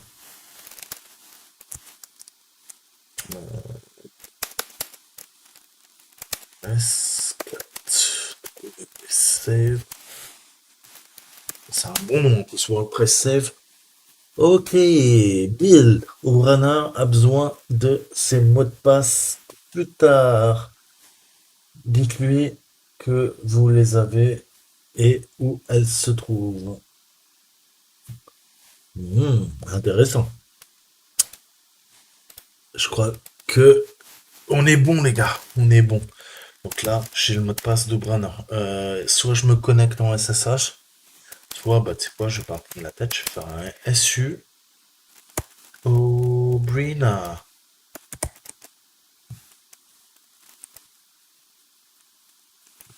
No password entry for Obrina. Qu'est-ce que j'ai fait encore? Mais c'est quoi ces noms à coucher doigts? Si, on peut pas s'appeler Ginette, tout simplement. Obrina. Oh yeah. Who am I? Obrina. Donc là, on est Obrina. Ok, si je vais dans ton home Obrina, maintenant je peux rentrer. Avant, je pouvais pas. Maintenant, si je fais Obrina. Ah, yes! C'est ça que c'est bon. Allez, vas-y, bounce. Donc, on a notre user. Ouh, j'y croyais plus. Donc, ça c'est fait. Merci beaucoup. 67%. Maintenant, il nous faut le route. Donc, le route, ça c'est sûr, il va falloir qu'on fasse une escalade de privilèges. Est-ce que je peux faire un sudo -L maintenant?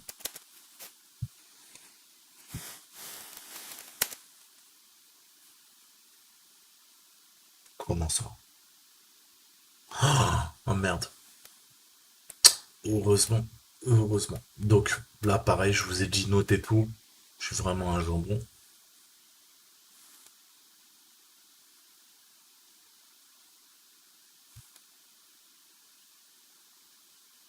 Ouais, je vais pas tout faire, mais on va dire. Ok. En plus, je vous dis, notez bien tout, tatati, faites des captures d'écran. On va prendre tout ça.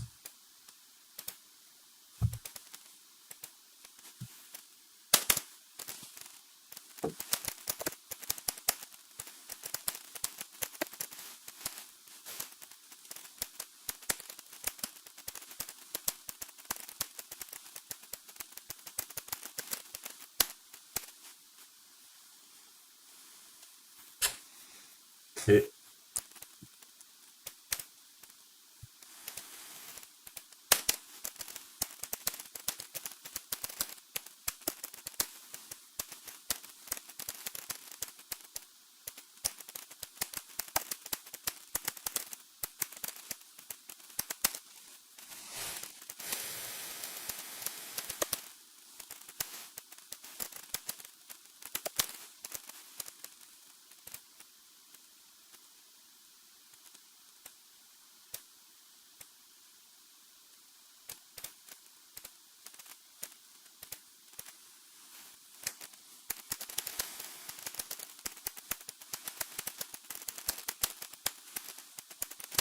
mon escalade de privilège en route. C'était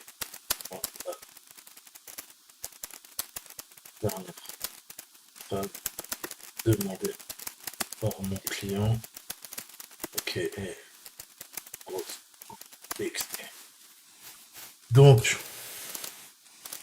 je prends les notes, j'ai ma vidéo, je suis en train de tout enregistrer, j'ai bientôt fini mon test d'intrusion pour mon client. Vous vous rappelez, on se met dans la peau, on fait un jeu de rôle. Là, je vous montre comment on fait les choses bien. Enfin, j'espère. Et il nous dit Obrana ne peut pas faire un sudo sur le terminal. Donc, je suis un petit fou, je vais tester un truc, je vais faire SSH Obrina. Et je vais lui dire, tu tapes sur l'adresse IP de Toto. Et on a dit, c'est la 10 70 et j'ai oublié le dernier 10 10 88 80. Allez, j'ai relancé la même.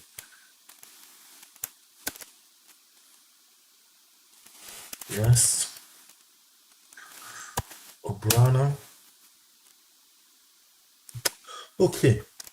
Si je fais un sudo L maintenant, qu'est-ce qui se passe? Non, toujours pareil, mais au moins j'ai un vrai shell. Mais je suis quand même bloqué. Mais on avance petit à petit, on avance, on avance, on avance. Donc j'ai fait sudo L. Est-ce que je peux SUL? Obrina.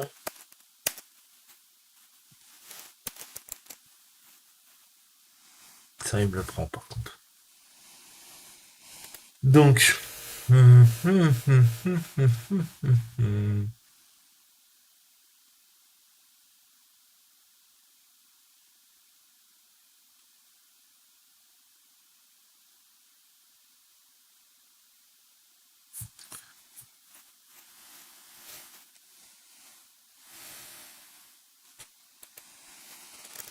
On va voir si elle a des fichiers cachés, quelque chose.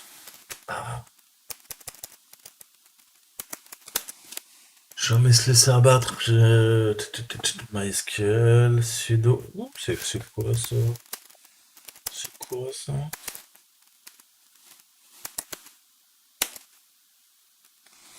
Il n'y a rien dedans. Ok. Jenkins. Ah! Ah! Intéressant ça. Qu'est-ce que ça nous dit? Ça nous dit qu'il y a un service qui tourne sur 170, 72, 17, 02, 80, 80. Et ça, eh ben, c'est peut-être une faille dans le système, ça.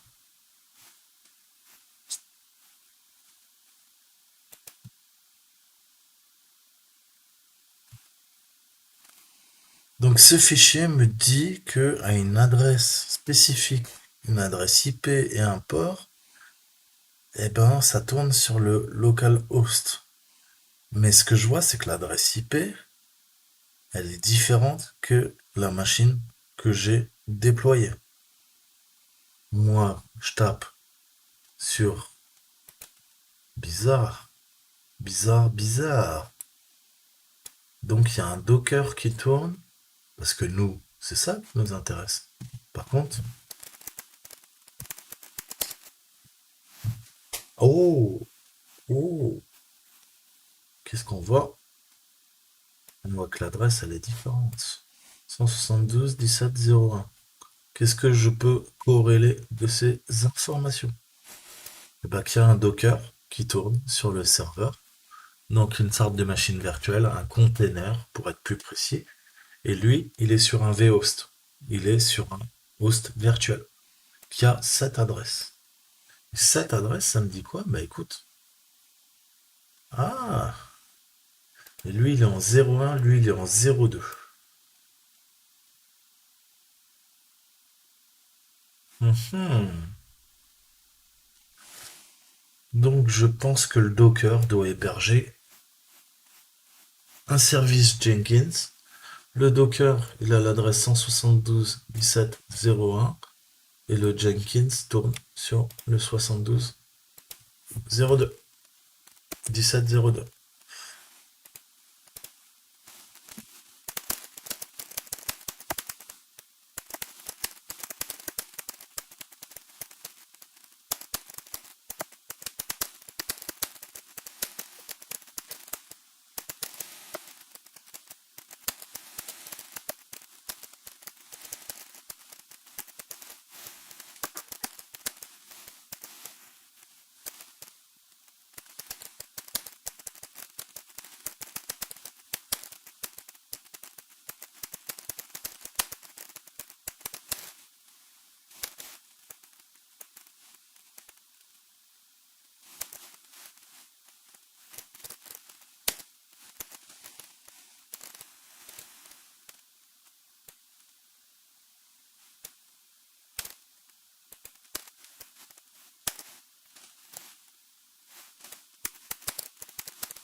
Ok, commencez bien à décrire. C'est vraiment un exemple hein, que je vous fais. On est en train de jouer un jeu de rôle. Mais vous comprenez ma démarche.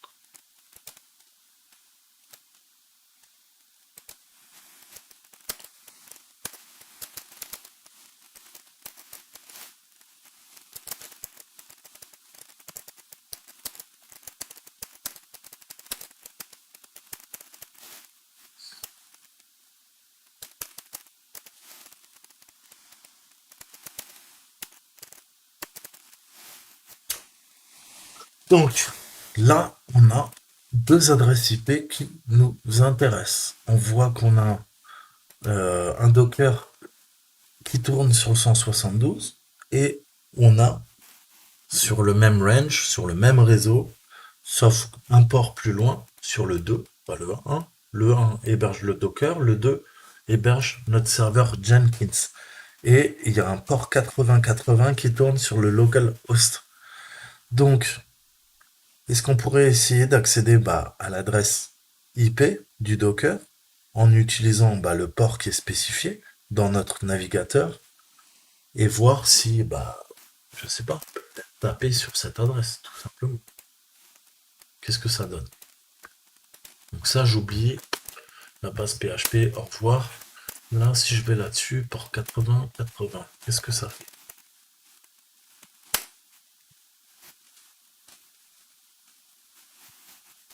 Rien.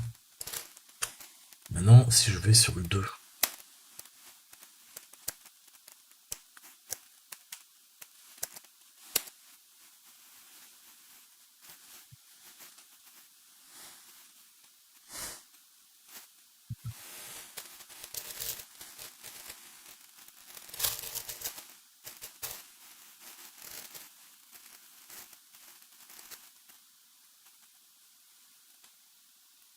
allez mec. Non, je suis deg, putain, j'y croyais. Oh putain, nouvelle dead end, donc une impasse. Donc comment on peut faire? On voit, on sait, on est sûr qu'il tourne sur le port 80-80. En théorie, avec cette adresse, je devrais pouvoir y accéder. Mais je peux pas. Donc on va utiliser, je pense, la technique de la dernière fois. Vous vous rappelez, on a fait du SSH tunneling qui permet de faire du port forward. Et qu'est-ce qu'on va faire? On va forwarder l'IP et le port du serveur Jenkins à notre machine d'attaque, notre Kali Linux. Donc, on va quitter toutes les authentifications qu'on a fait, on va faire un reverse shell et on va modifier notre terminal en conséquence pour essayer de feinter monsieur.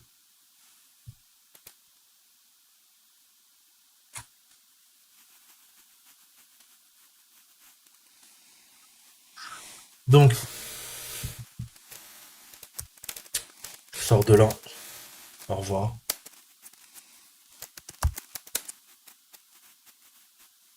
Qu'est-ce que je fais?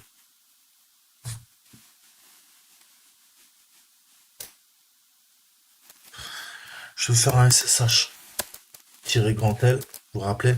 C'est ce qu'on avait utilisé avec H247. Qu'est-ce que je veux forwarder? Mon port, 1, 2, 3, 4. Je veux quoi? L'adresse IP du serveur. On a vu, c'est 172.17.0.2. Jour des doutes. Ouais, 17, 172, 17.02. Ok. Qu'est-ce qu'on veut? Lui, on sait qu'il est connecté sur quoi?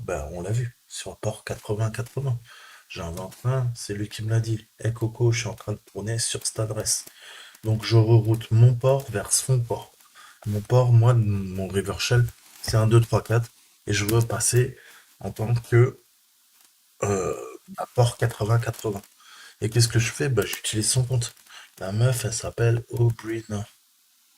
Putain, j'ai du mal avec son prénom. Obrina. Et qu'est-ce qu'on fait? On a vu qu'on était connecté à quoi? Sur le nom de domaine, c'est arrobase internal. Et il nous faut un point. Le point, on l'a mis, on a défini notre machine. C'est quoi? C'est internal THM, comme ce qu'on a mis dans notre host. Ok?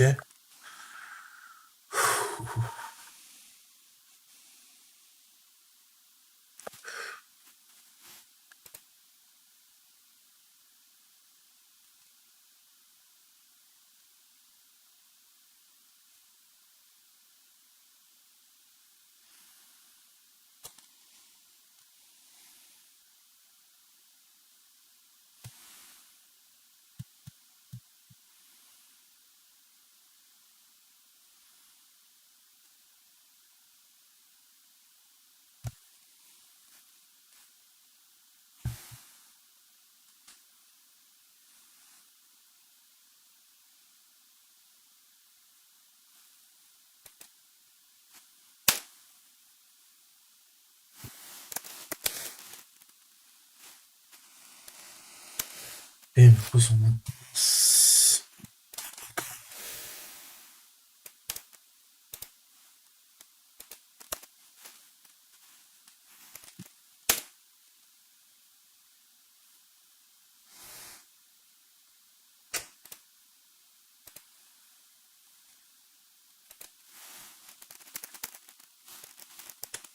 Donc là, ça redirige toutes les communications.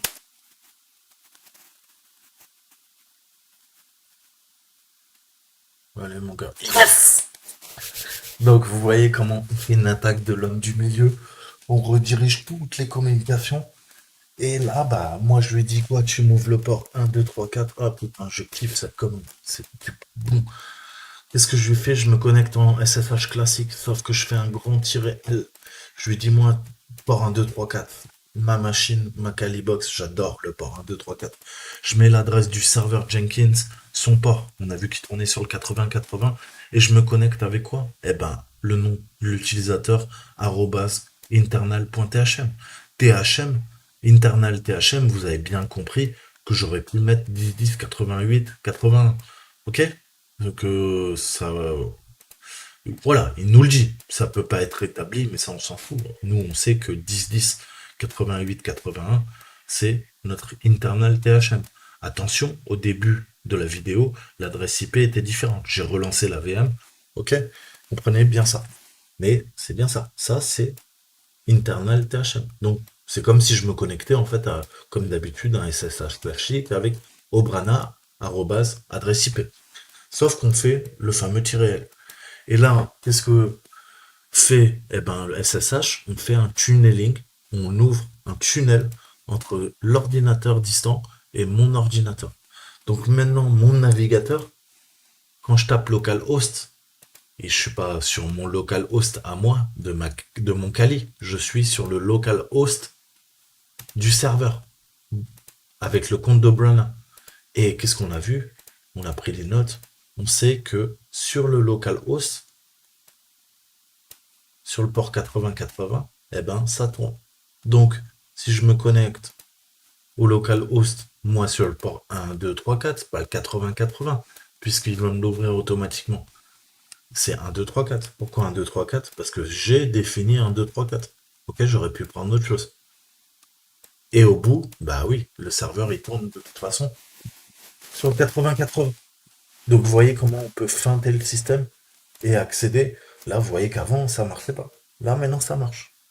On est les rois du pétrole. Maintenant, bah, faut qu'on pète le Jenkins.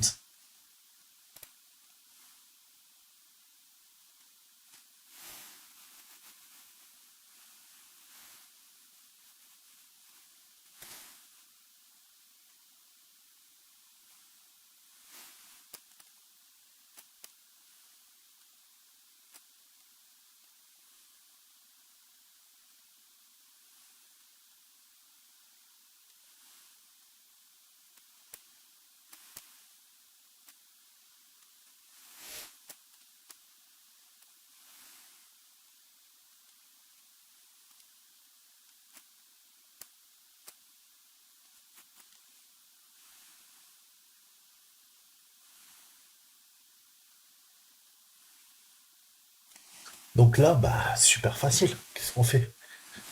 Eh ben, on passe en Burp Suite et on va lui faire l'amour avec Burp Suite. J'utilise plus Hydra maintenant que j'ai Burp Suite Pro. J'utilise tout le temps Burp Suite Pro. Hydra fait trop de faux positifs. Donc, on aurait pu le coder avec Hydra, mais je vais pas le faire parce que Intools, l'outil, me donne trop de faux positifs. Donc, je fais quoi? Je vais aller dans App. Ok. Et là, qu'est-ce que je vais faire? Je vais aller dans mon Burp. Ok. Et là, je vais lui faire un Java. Avec ma commande, il lance ma version craquée.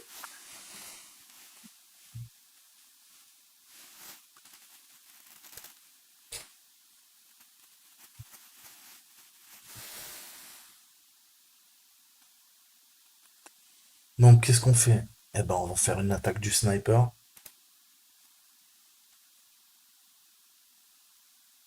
Foxy, ça intercepte. Qu'est-ce que je fais? Bah, je simule, comme mon ex. On lui fait un petit bisou. Elle adorait simuler. Bon, bref, excusez-moi, je me perds. Qu'est-ce qu'on veut? Eh ben, on veut attaquer quoi? On veut attaquer le champ password, on veut attaquer le champ username. Username, c'est la première variable. Qu'est-ce que je fais? Je lui dis, excuse-moi, tout ça, tu fais quoi? Tu me le passes dans intruder. Attaque du sniper, payload, simple set, simple list. Qu'est-ce que je fais? Je charge ma liste. Je charge ma liste à partir d'un fichier. Je prends quoi? Mon rock. Il est où le rock? J'ai plus mon rock. Comment ça? Moi, liste. D'accord. Oula, il va falloir que je fasse des nettoyages.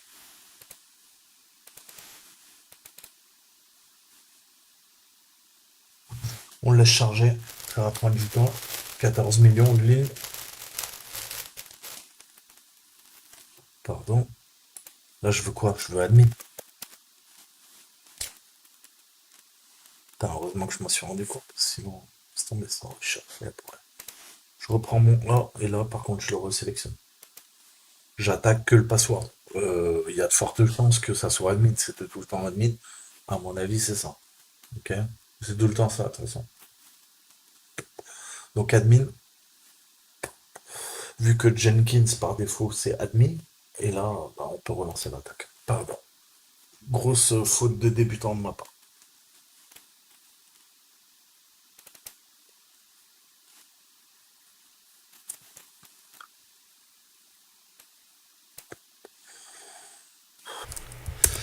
Donc, après une longue période, je récupère le mot de passe qui s'appelle SpongeBob, Bob l'éponge, et on voit la longueur de bit qui est différente, 308.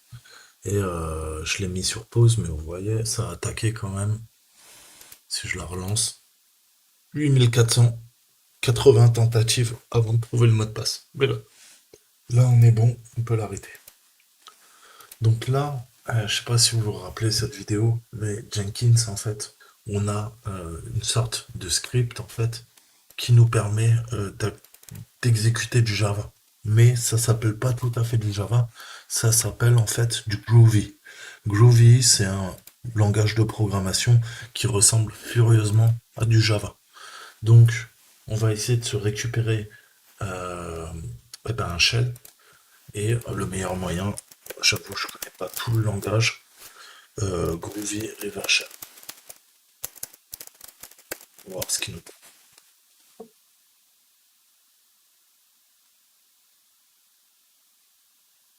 Voilà. Groovy Java River Shell. Exact. Donc on a ça. On va le prendre au format brut. Ok. Je copie tout. Et qu'est-ce que je vais faire? Eh ben, je vais aller trouver le moyen de manage Jenkins, de lancer notre backdoor. Donc, Jenkins, ça permet de faire pas mal de choses, mais nous, ce qui nous intéresse, c'est d'activer la console, le Jenkins, le script console, pardon, excusez-moi. Pourquoi? C'est la console de script qui permet de faire en fait du code arbitraire, mais c'est pour l'administration du serveur. Sauf que nous, bah, qu'est-ce qu'on fait? On va se servir de la console pour faire des choses malicieuses. Ouais, on va tester le Java. Vu que le Groovy et le Java, c'est quasiment la même chose.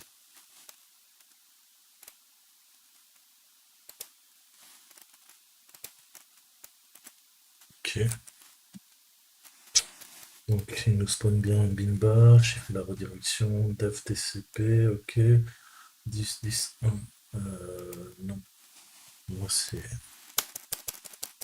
127. Bah le localhost qui est 127.0.0.1. Je veux le 90. 90. Allez. Oh, ça a l'air bon ça. Putain, non. Oui, il m'envoie pas d'erreur. Ouais, je crois que c'est une parfait qui fout la merde.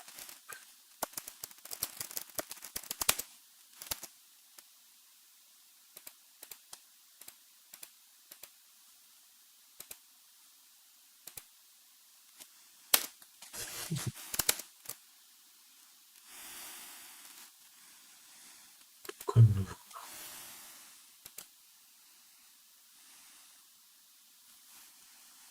Normalement qu'il faut que je mette mon adresse IP. Je vais tester avec mon adresse IP. 10, 11, 26, 10. Ouais, c'était ça. Ok, donc c'était pas le localhost qu'il fallait mettre, c'est mon adresse IP. Et là, on est bien connecté à la 10 10 88 80. Ok. LS. Ok, donc là, j'ai vraiment un shell de merde. Qu'est-ce que je vais lui demander? Je vais lui demander un bin bash-i interactif. Voilà, et là, je récupère quelque chose de propre. Où am I? Ok, locate. Donc là, je suis dans le Docker en fait. Donc la machine virtuelle qui est hébergée sur le serveur. On va essayer de récupérer, voir si elle est textée. Et là, ça marche pas. Vous voyez, donc qu'est-ce qu'il faut qu'on fasse? Faut qu'on fasse un find, vu qu'il y a certaines commandes en fait qui ne tournent pas sous comment dire, sous le Docker. Donc find à la racine, je veux quoi? Name, le nom, et je veux quoi? Bah le même résultat, sauf que locate ne marche pas, on utilise find. Putain, il y a pas que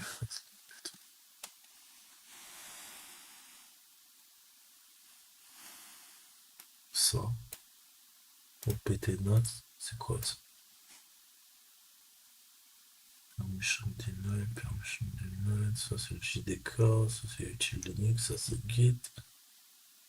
Ouais, je crois que c'est ça. J'espère que c'est ça. Yes! Obrana.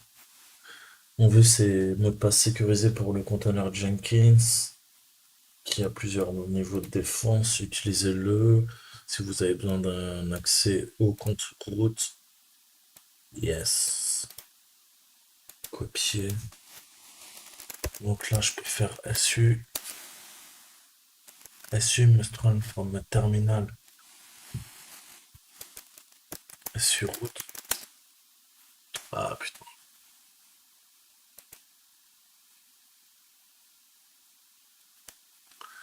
Donc là, je peux rien faire, je suis bloqué. Donc, exit.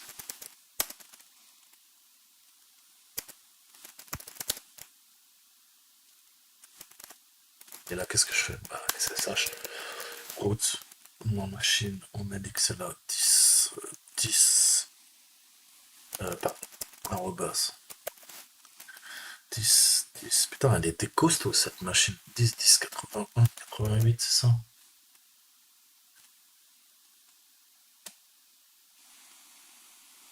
88, 80.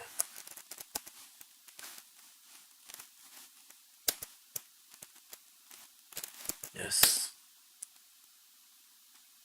Ouais, je suis con. Donc on a dit quoi? Ça me passe, c'est Troublegun. On passe 1, 2, 3. Copier.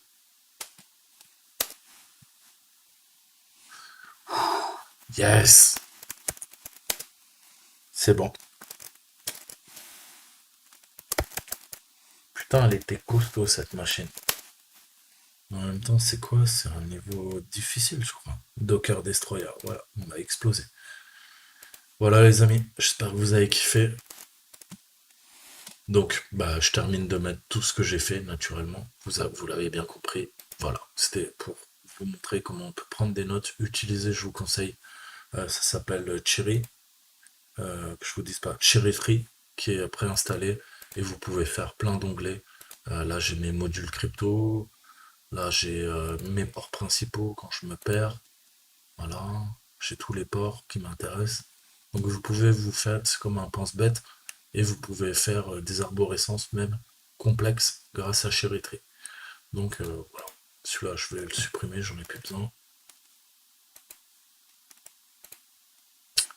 Et c'était pour vous montrer comment prendre des notes proprement. Et voilà, ce que vous devez faire à chaque fois. Prendre l'habitude de prendre des notes, enregistrez-vous en vidéo, Comme ça, le client est content, il a toutes les infos et vous lui prouvez que vous lui avez bien piraté sa machine. Et vous récupérez un petit chèque à la fin. Voilà, je vous dis à très bientôt, kiffez bien. Ciao, ciao.